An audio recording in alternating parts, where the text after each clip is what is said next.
اور کیا پتا کہ کس کے پہلو میں آج امام زمانہ بیٹھے، کس کے پہلو میں سید سجاد بیٹھے۔ عزادارو، رونے میں شرمانا نہیں۔ آخری ایام ہے،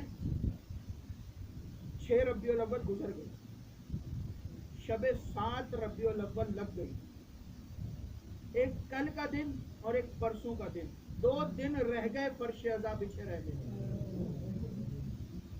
2 دن کے بعد یہ رونقیں، یہ مجلسیں ختم ہو جائیں گی، لیکن یہ یاد رکھنا کہ ان مجلسوں کو نہ کوئی روک سکا ہے نہ کوئی روک سکے گا۔ یہ مجلسیں تا قیام قیامت جاری رہے۔ جب امام ظہور کریں گے تو امام کے دور میں بھی مجلسیں ہوں۔ یہ فرش عزا اٹھے گا، اس فرش عزا پر آنے والی بیویاں گھروں سے چلی جائیں گی۔ فرش عزا پر مہمان آنے والے جو ہر روز مہمان آتے تھے، وہ مہمان اپنے گھروں کو لوٹ جائیں گے۔ یہ فرش عزا اس لیے بچتا تھا عزادارو کہ اس فرش عزا پر ہم بیٹھ کر زہرا کے لال کا پرسہ زہرا کو دے سکیں۔ عزادارو،